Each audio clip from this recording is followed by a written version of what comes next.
네, 여러분 반갑습니다. 반갑습니다, 여러분. 요한계시록 오늘 12, 13, 14장을 보도록 하겠습니다.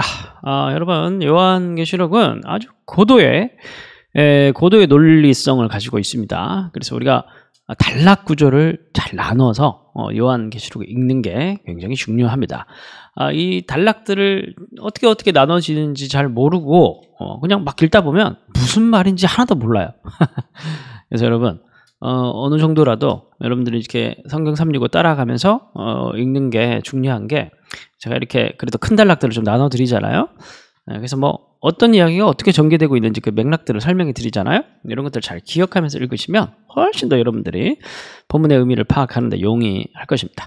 자, 오늘 12, 13, 14장은 세 번째 막간입니다. 우리 앞에 나팔 재앙이 있을 때 중간중간에 막간 첫 번째, 예배하는 장면, 막간 두 번째, 두 증인의 이야기, 그리고 오늘 막간 세 번째, 그게 12, 13, 14장. 굉장히 길죠, 세 번째 막간은. 그리고 뒤에는 이제 막간이 없어요. 막간 이야기는 무슨 이야기라고 했어요? 교회 이야기라고 했습니다. 그래서 앞에 찬양, 그리고 선교하고 전도하는 이야기. 근데 여러분, 앞에 선교하는 전도 이야기에서 10장 보시면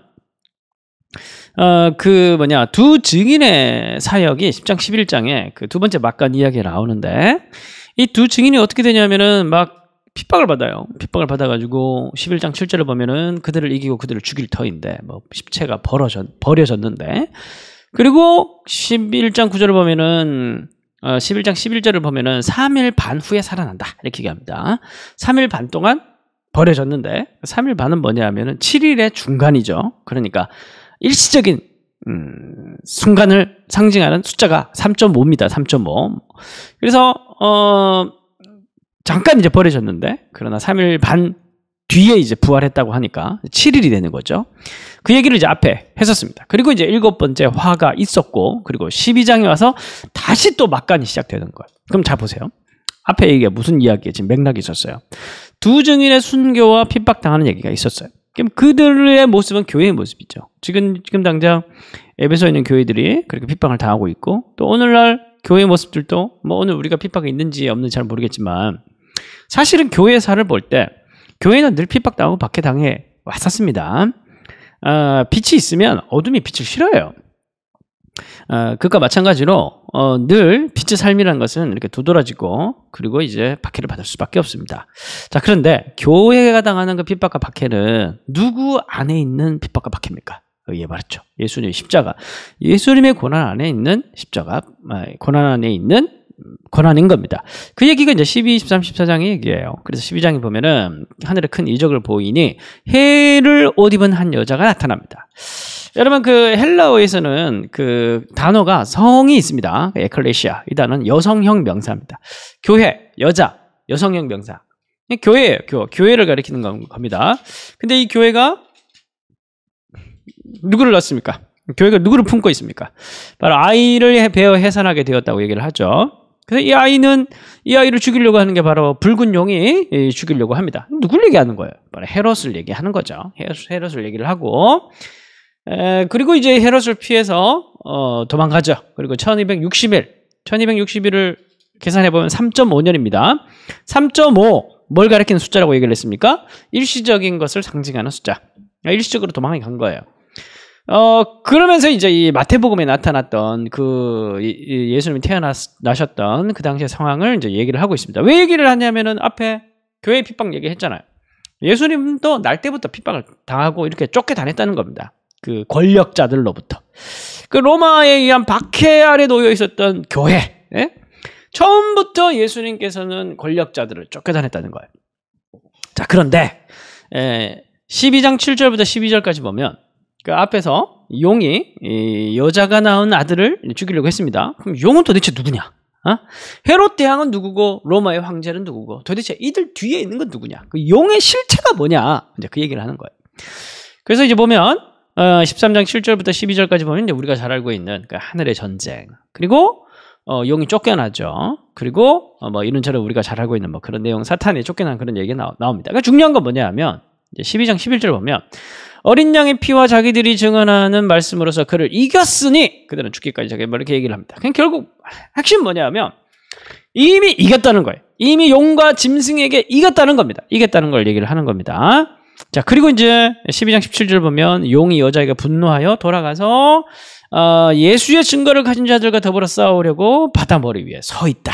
이렇게 얘기합니다. 이 서 있다라는 표현 기억하십시오.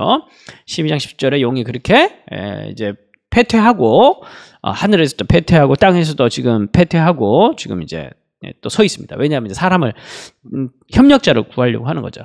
그 13장에서 협력자가 하나 나옵니다. 그게 누구냐면 13장 11절을 보면 13장 1절을 보면 바다에서 짐승이 한 마리가 나옵니다. 바다에서 한 짐승이 나오는데 머리들에 뭐가 있어요? 신성모독하는 이름들이 있습니다. 이게 누구냐면 그때 당시에 로마 황제를 얘기를 하는 거죠. 당시 로마 황제는 그 카이사르 시저가 암살당해서 죽죠. 암살당해서 죽으니까 로마 원로원이 민중들의 분노를 잠재우기 위해서 신격화시키지 않습니까?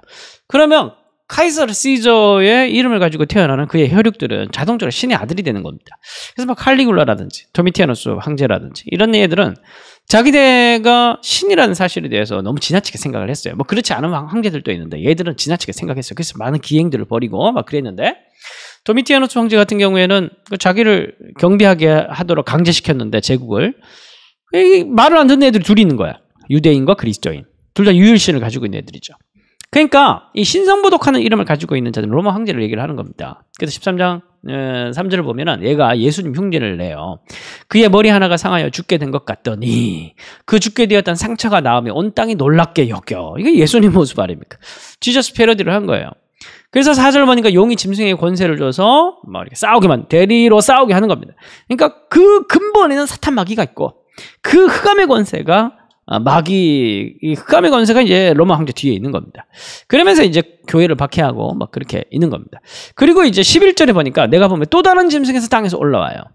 그래서 이 땅에서 올라온 짐승이 뭘 하냐면 13절에 보면 큰 이적을 행합니다. 그리고 12절에 보니까 사람들을 바다 짐승에게 데려갑니다. 그가 먼저 나온 짐승의 모든 권세를 그 앞에서 행하고 땅과 땅에 사는 자들을 처음 짐승에게 경배하게 만듭니다.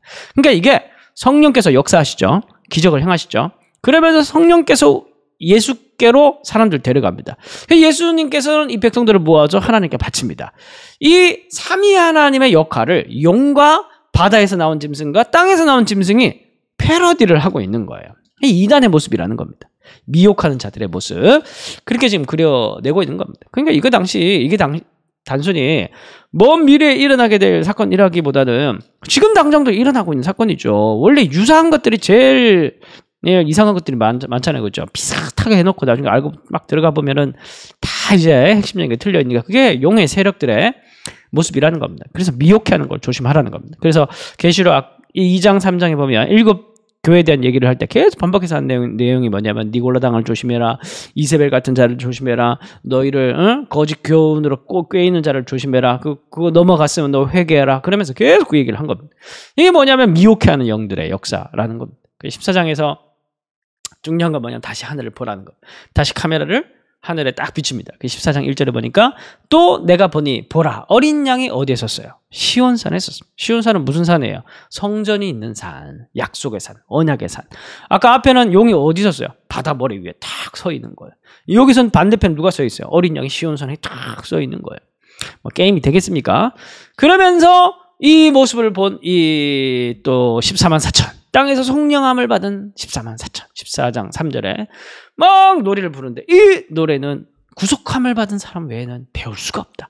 노래가 얼마나 어려웠던지 배울 수 없었던 게 아니라 찬양도 아무나 하는 게 아니에요. 구속함을 받은 자, 하나님의 사랑을 받은 자, 그의 언약 안에 들어온 자만 이 노래를 배우고 부를 수가 있는 거예요. 그만큼 우리는 특별한 존재, 하나님의 교회는 특별한 존재라는 것을 강조하고 있는 것입니다. 그러면서 14장 6절부터 해서 쭉 전체 이야기는 뭐냐면은 승리를 새 천사가 돌아가면서 서로가 승리를 선언합니다.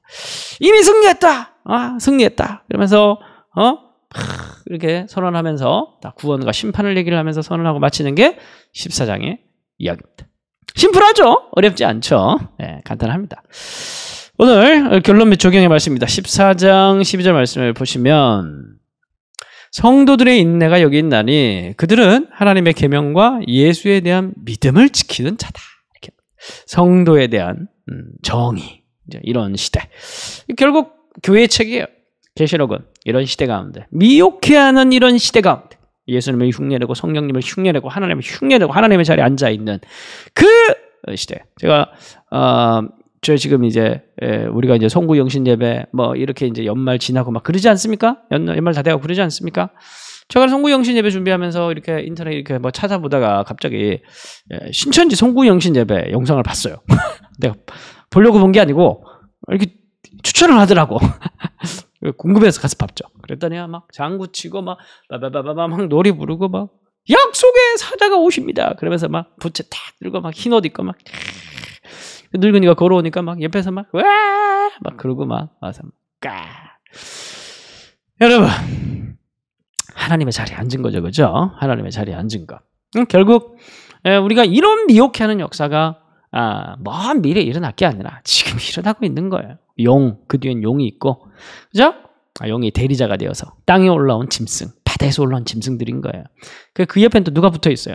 그 옆에서 붙어가지고 옆에 붙어서 떡검을 챙겨 먹는 그 땅에 올라온 또 짐승들이 있는 거예요. 땅에 올라온 짐승이 바다에게 데려가고, 바다에서 온 짐승이 용에게 사탄마귀에게 데려가고 있는 거예요. 그러다 이런 시대에 우리가 해야 될 게 뭐냐면 인내. 말씀을 붙드는 게 쉬운 게 아닙니다, 여러분. 진리의 말씀을 붙드는 게 쉬운 게 아닙니다. 진리의 말씀을 굳건하게 붙들고 미혹되지 않고 하늘을 보면서 찬양하며 살아가는 것, 그거 쉬운 게 아닙니다. 그렇게 진리의 말씀 붙들고 오늘 또 승리하시는 저와 여러분들 되시길 바랍니다. 기도하겠습니다. 하나님, 12에서 13, 14장 오늘 말씀을 살펴봤습니다. 특별히 하나님, 온 세상을 미혹해하는 용의 세력들의 모습들을 살펴봤는데, 우리가 살아가는 동안 이들과의 영적 전투가 끊이지 않을 텐데 우리가 실패하고 우리가 지지 않도록 우리를 붙들어 주시고, 정말 우리가 늘 진리 위에 바로 서서 진리이신 예수 그리스도의 그 십자가의 복음 위에 바로 서서 늘 승리하고 늘 진리로 살아가는 우리들이 될 수 있도록 인도하여 주옵소서. 예수님의 이름으로 기도합니다.